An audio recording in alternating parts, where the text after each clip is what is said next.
Today I am delighted to share something that has been emerging within me for quite some time.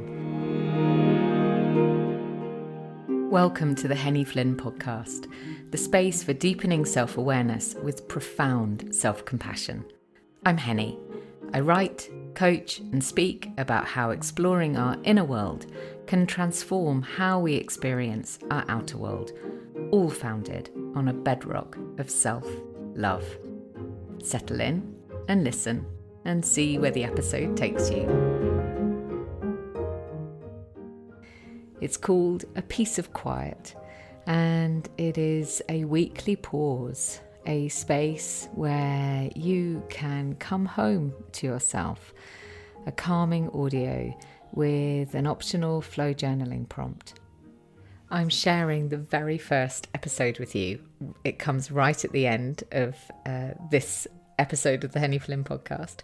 And I'm also sharing the introductory episode, the one that explains what it's all about, how you can access it, and what you'll receive when you do. So in effect, today you get a podcast within a podcast. I really hope you enjoy listening, and I would just be so delighted to welcome you into A Piece of Quiet. I think one of the key things as well here is that A Piece of Quiet is designed for those of us who are looking for something more, something a little bit deeper, a little bit calmer, a little bit quieter. And if that's calling to you, then settle in and listen, and let's see where it takes you. Hey, my darlings. I am so delighted to be welcoming you to this founding, grounding episode of A Piece of Quiet, and I am so glad you're here.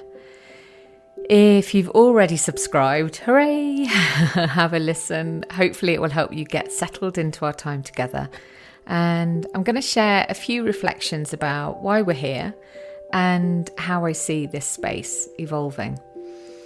And if you haven't yet subscribed, this is a chance to hear what it's all about. Just know that you would be so welcome to join. And there is a link in the notes to subscribe and find out more, or at least there will be once I've written it. So this is A Piece of Quiet, a weekly pause just for you. A chance to slow down, to breathe a little more deeply, and to listen in to whatever might be ready to speak inside of you. I created it because I had this powerful realization that what I was seeking, what I see so many people seeking, is a space where we can hold ourselves, where we can hold each other, where we can hold the world around us a little more lightly. There's so much happening right now. There's so much news, there's so much noise, that it can all feel a little or a lot overwhelming. And holding these things lightly doesn't mean ignoring what's happening or passively bypassing the realities of life. It simply means recognizing that when we're calm and centered and compassionately connected with ourselves and with each other, we're more able to see what truly needs our attention.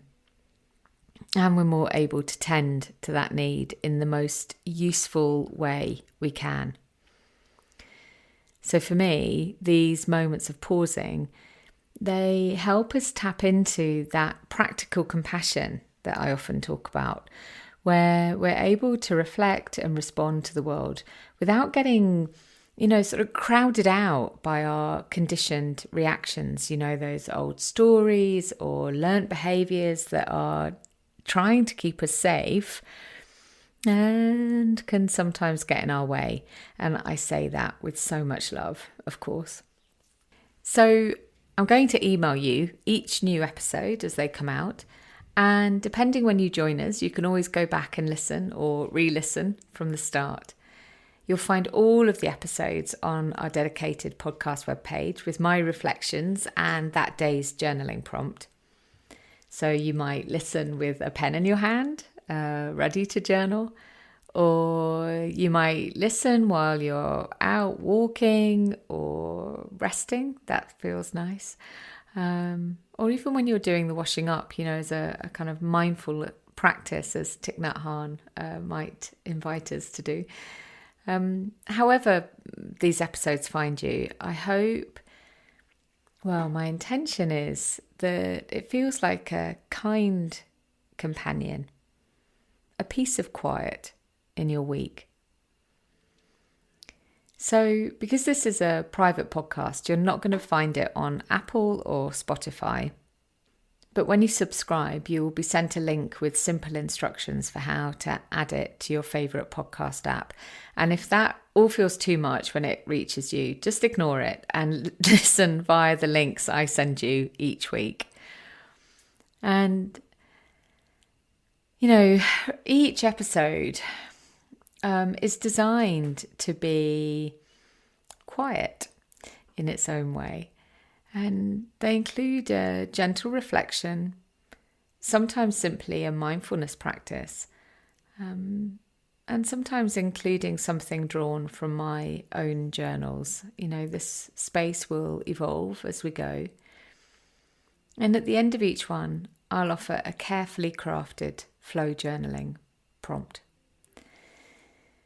And you'll notice that at the end of each episode, I'm going to play the same piece of music.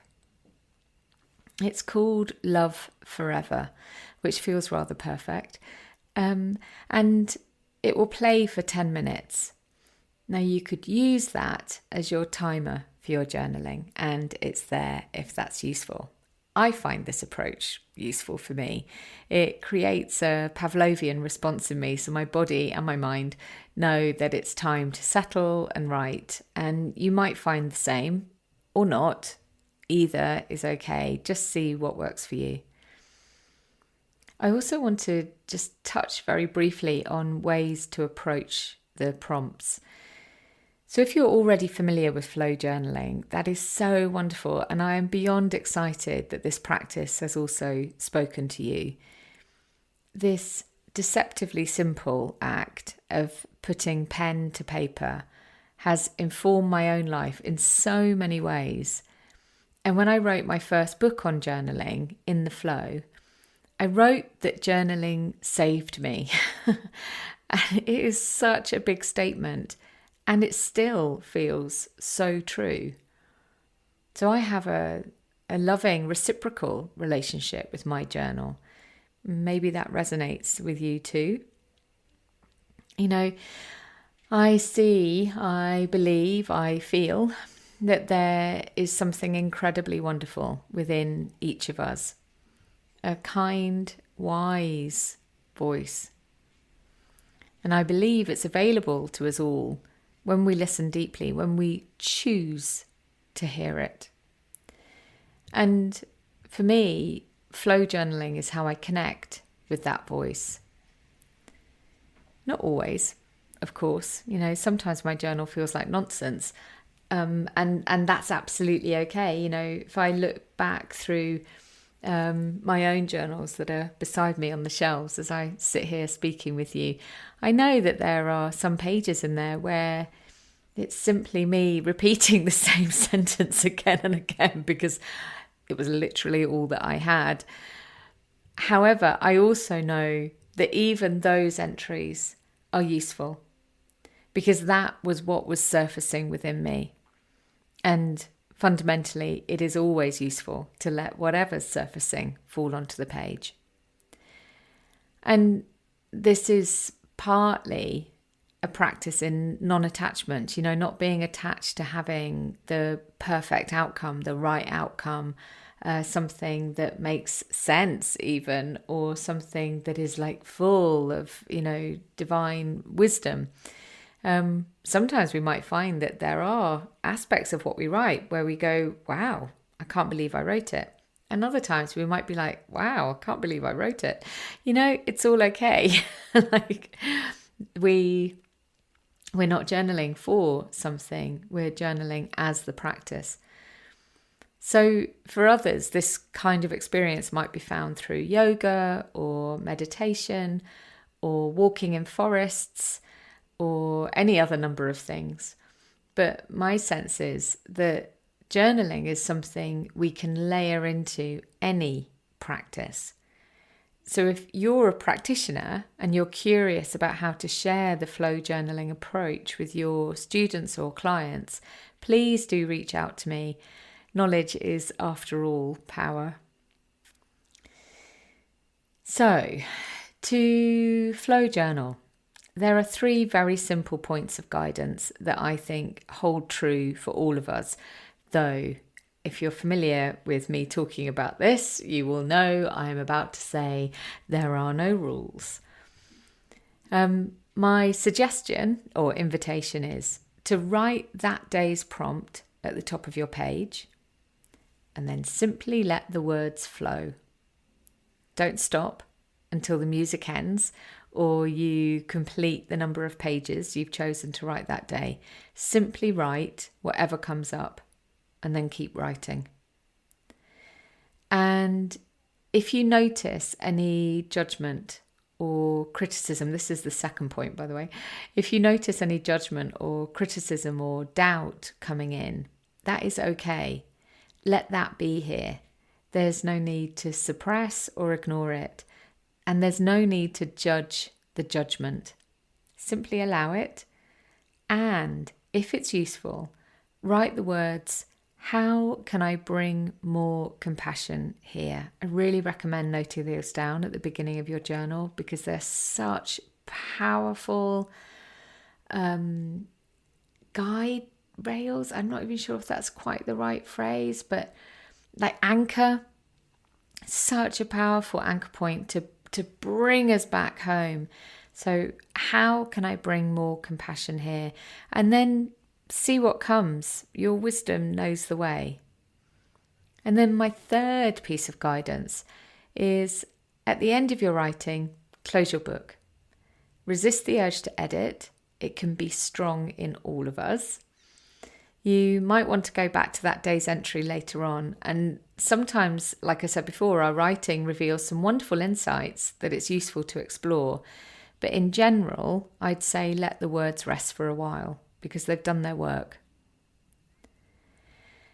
So for more guidance, I really recommend getting hold of a copy of In the Flow, published by Inner Work Project. It is full of useful techniques to explore, and it's got plenty more prompts within it, way more than I could possibly share with you in one short teaser trailer episode, whatever this is. And there is a link, there will be a link in the show notes, and I'll also link to Letters of Love as well. It's a different type of flow journaling practice, and it is equally wonderful. And if you're curious to know more, take a look. And you can always message me if you've got any questions at all. It also feels important to say that if writing feels like it's not your thing, that is okay. And you can use the prompts in other ways. I often meet people who say, I've tried journaling, but it's not for me. Or I've tried different types of journaling and didn't really like it. I think 99.9% of the time, when someone says that to me, and then I talk about how we flow journal and the fact that this is a place of non-judgment and that it is impossible to get it right or wrong, and that there are different ways of approaching it, most people begin to see that actually it is something that is available to them. Now, you might be the 0.1%, and that's absolutely fair enough. Or maybe one of these other options might appeal to you if, for example, you really just can't get on with writing for whatever reason. So one option is to create a voice memo journal. Get your phone, press record, say the prompt, and then just see where your words take you. It can be really liberating, just doing this stream of consciousness talking. It's pretty much what I do with the podcast episodes anyway. Another approach is to create a visual response to the prompt. So make marks on paper. And I'm deliberately not saying draw, as so many of us hold old stories from school or childhood that we can't draw, when of course we can all draw, but we might not draw the same as others. And back in the day, we were taught to compare ourselves with others. Well, that's not what we're doing here. It is only you and your journal, you and the piece of paper. So instead of, limiting ourselves with thoughts about drawing, we choose to make marks. Use colours. I love crayons, as they feel like they sort of consciously tap into the free child within us. And also I really love how they can be layered to create depth of colour or lightness of colour. And then the last option, if writing isn't your thing, is to take it to the trees. I really love that phrase. I might just have to repeat that phrase. Take it to the trees. Sit somewhere you love and speak to a plant or a tree, or maybe your much loved pet, or the birds in the sky, or the sky itself. There's no need to record it. Simply speak the words that come from deep inside in response to the prompt. I mean, oh gosh, doesn't that sound delicious? I just want to pause there. And in fact, you might enjoy mixing up, those different approaches. So maybe sometimes you write, maybe sometimes you speak to the sky. It's all good. It's your practice. So you'll hear, in each episode that I share a relaxation practice, and it's very conscious, partly to give us all this weekly pause, this piece of quiet that I feel is so vital for us all, particularly right now, but I think really at any time. But using the relaxation practice before journaling, whatever form that takes for you, can support all of these different techniques. And essentially it helps us get out of our heads and into our bodies, because flow journaling is a somatic practice. It is it's a physical practice. If we're writing, we're physically using our hand, our arm, our shoulder, so much of our body is actually engaged in the process of writing. If we're speaking, we're physically using our mouth. If we're drawing, we're using our hand as well. So, there is a somatic element to this, a very strong somatic element. And it's really helpful when we can just very kindly, mindfully, let the mind know that they don't have to be on full alert when we're doing our flow journaling. They can soften, step back a little bit and allow other aspects of ourselves to come through. Maybe that wise, kind voice I spoke about before. And remembering that it actually is a practice like anything else. This is something that we continue to do. We don't immediately do a headstand when we start gymnastics at school. We begin slowly, and in the same way we build up our flow journaling practice, although you might be very natural at doing headstands, so who knows. So something about why they come out on a Wednesday. So my sense is that we can get to the weekends. We recalibrate, we settle ourselves, we do some lovely things. Maybe we bring ourselves back to ourselves in some way. And I think this is true regardless of, whether we have a kind of traditional like 9 to 5, Monday to Friday job, or if we don't work, or we work in a sort of in a different way, because actually the weekends, psychologically, we know that other people are resting at that time. And so therefore the weekends become collectively important. I've actually done another episode on this in the Henny Flynn podcast, so I'm not going to talk about it too much, but if you're curious, you can message me. But anyway, we get to the weekend, we recalibrate, we settle ourselves, and then Monday arrives and whoosh, we're back in the mix. So this is a chance to step out of the melee for a moment, to take your weekly pause, to find your piece of quiet, and maybe the rest of the week feels a little easier somehow. Or, of course, you can save up your episodes for the weekends, whatever. It's your practice. You do it in the best way for you. The main thing is that this is a soft landing place, a place of no requirements. If you choose not to journal to every prompt I share, that's okay. You'll still get the value of these precious moments with yourself. And the journaling isn't the main event, really. The main event is tuning in, settling, and allowing yourself to come right back into your body and really tend to yourself with endless tenderness. And I'm already noticing the benefits for me in creating this space, and I really can't wait for this energy, this feeling of deep inner and outer connection to begin rippling to and fro between us and between everyone who joins our beautiful community. And then lastly, I'd love to hear your reflections and thoughts. You can share what comes up directly with me. Just reply to the email that I send you for that week's episode.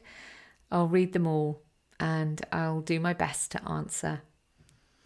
Your message may inspire a theme or maybe one of the prompts, so please do keep them coming.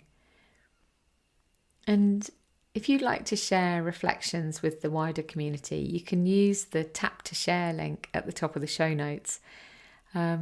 So these will then be shared on the podcast website, and you can include your name or you can keep it completely anonymous if you prefer. So it's entirely up to you. So that's it. Here we are in this moment together. A piece of quiet, a weekly pause, just for you and me and all of us. I want to thank you from the centre of my heart for being here. It feels utterly joyful to be creating and sharing this space with you.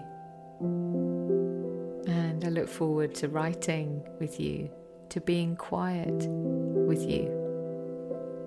With love and a hug and a wave.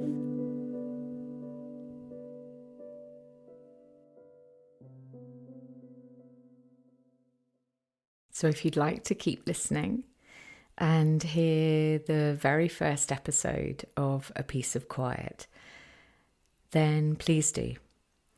And if this tempts you to join us, to join this quiet movement toward a more peaceful way of being, a gentler way of being, a moment to pause each week in our own time, in our own space, and knowing that we're together in that practice, then you are so warmly welcomed. You can subscribe from my website. If you're part of the email list, use the links in the emails that I send about this, and you'll get the welcome offer that is just for those who are the founding members of this beautiful, gentle, powerful, peaceful space. And I'm going to hand you over now to A Piece of Quiet, episode 1.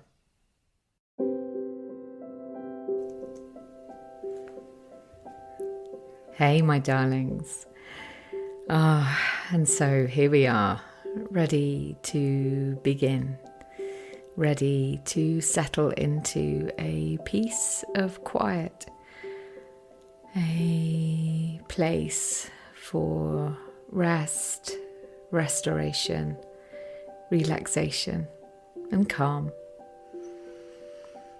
I'll give you a moment just to settle your body, maybe to press pause on the announcements and alerts that there might be on your phone or your computer, depending on where you're listening. To get your body into as comfortable a position as you can.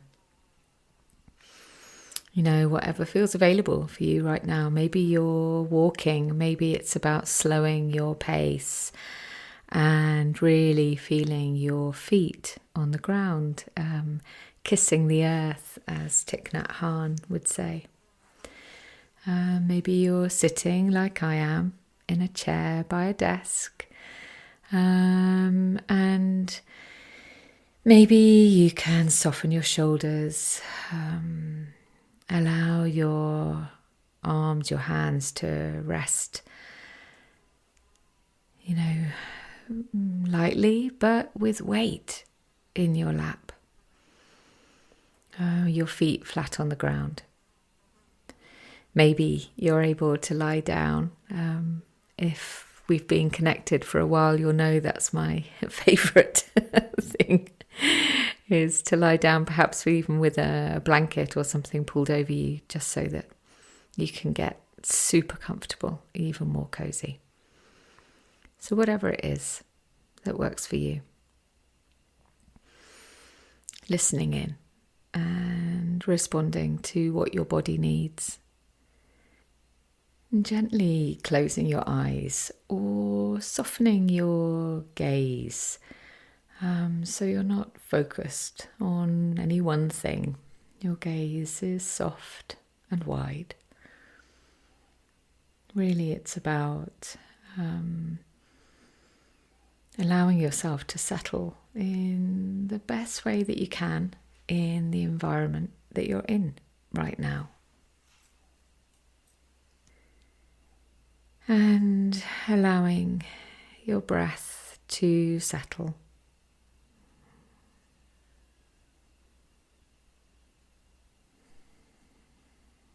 Let's breathe in and out through the nose, if that's available for you today.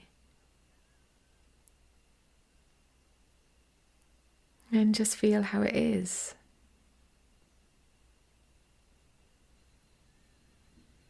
Maybe it's possible to feel each breath as a gift.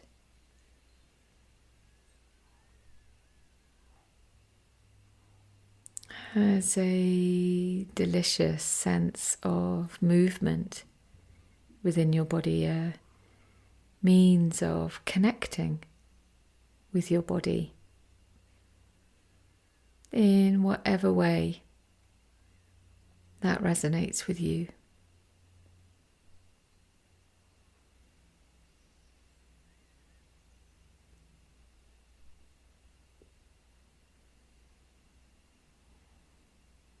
Simply breathing.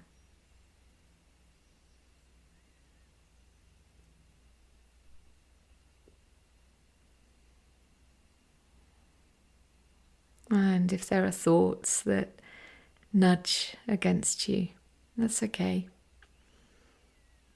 Thank them for being here And let them know it's okay for them to pass by for now.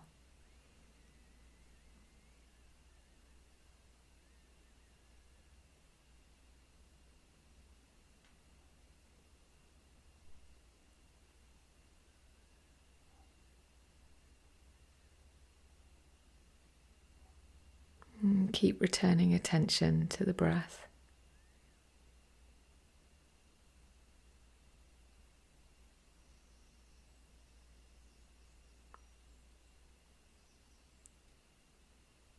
Maybe there are noises, sounds that are pulling at your attention. And that's okay. We can notice the sound without following it, without labeling it, and return attention to the breath.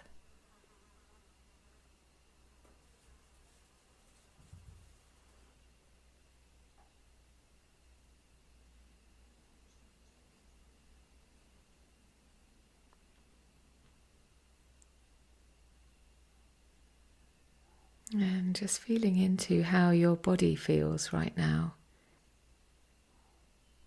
Is there any softness here?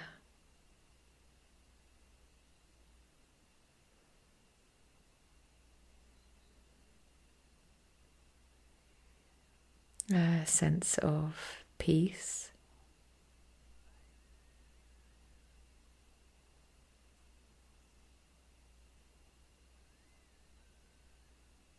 Maybe things feel a little quieter.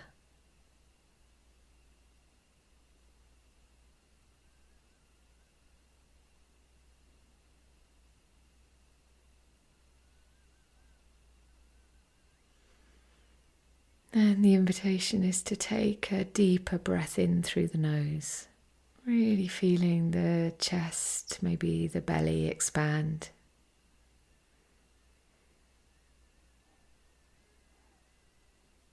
And release it as a sigh.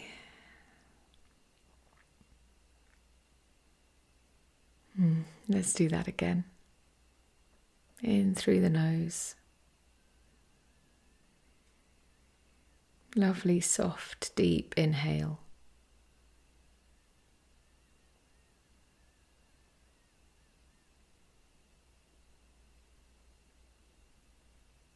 And release as a sigh.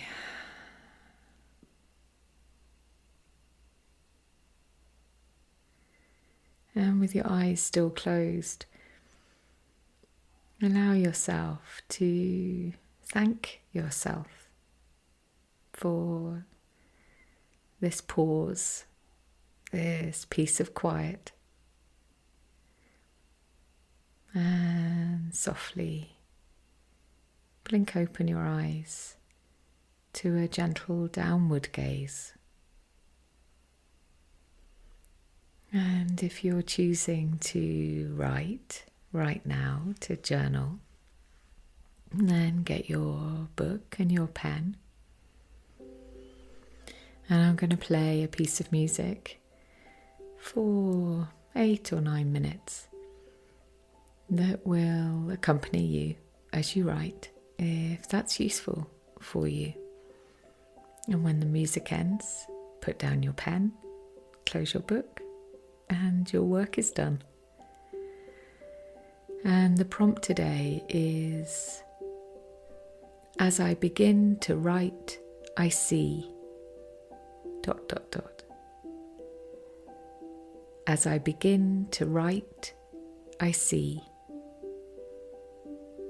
And this prompt is included in the notes for this episode, so you can always return to it. You don't even have to listen. You can just come straight to the prompt if that's useful for you. And if anything arises from your writing that you'd like to share, then you can always message me. And again, my email is in the notes. So I'll see you next week for another piece of quiet. Sending love and a hug and a wave.